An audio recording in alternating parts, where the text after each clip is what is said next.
On termine avec l'exclusion sociale, qui est un processus de rupture d'une partie ou de la totalité des liens sociaux. L'exclusion sociale est donc le contraire de l'intégration sociale. Cette rupture des liens sociaux peut concerner la famille, le travail, les amis ou le lien qui nous unit à la société. Alors tout d'abord, la rupture des liens familiaux. Donc ça peut être un divorce, une rupture entre les parents et les enfants, la perte des liens de parenté, un décès, qui peut conduire justement l'individu à rompre avec d'autres liens sociaux, comme ceux du travail, les liens de participation organique, c'est-à-dire tout ce qui concerne le monde du travail. Ça peut être la perte d'emploi, l'inactivité, la perte des droits sociaux, l'échec scolaire, correspondent à des situations où le lien entre l'individu et le monde du travail tend à se distendre et à rompre.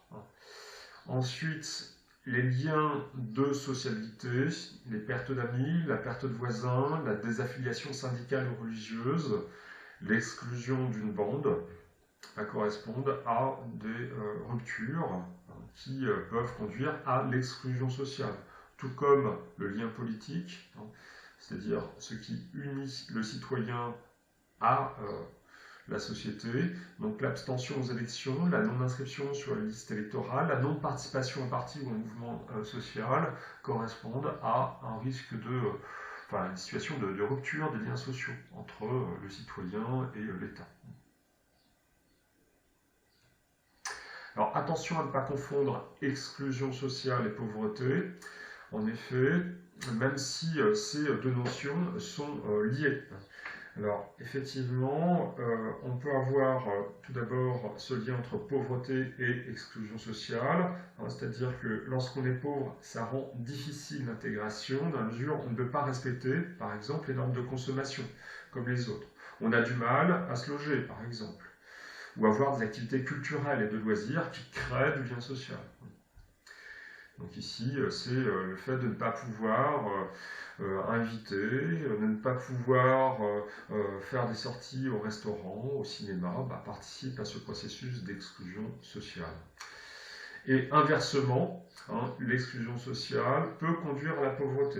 En effet, avoir du mal à s'intégrer, en étant par exemple moins qualifié, en étant handicapé, en étant issu de l'immigration, tous ces éléments peuvent aboutir à la pauvreté. Et donc, tout simplement parce qu'on a des difficultés à trouver un emploi, compte tenu des facteurs énoncés. Enfin, pauvreté et exclusion ne doivent pas être confondues dans la mesure où on a certains pauvres qui peuvent être exclus, comme les SDF, mais d'autres peuvent être fortement intégrés, parce qu'ils ont une forte sociabilité familiale ou associative.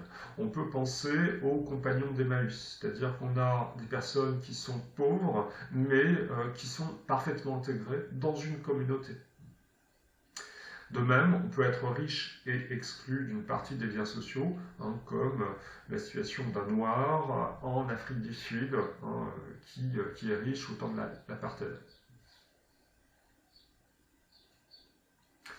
Alors, dans cette partie, on a vu que concernant l'affaiblissement des liens sociaux, on a des facteurs de risque qui peuvent se cumuler et aboutir à une situation de rupture du lien social. C'est-à-dire que quand le lien social s'affaiblit, ça peut aller jusqu'à la rupture, et donc, s'il y a rupture, on parle d'exclusion sociale.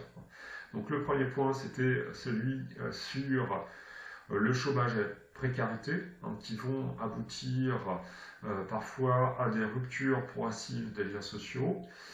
Ensuite, on a continuer avec l'analyse de la pauvreté, avec l'étude des facteurs de risque. Et enfin, on a vu que l'exclusion sociale correspondait à une rupture d'une partie ou de la totalité des liens sociaux, à savoir les liens familiaux, professionnels, etc.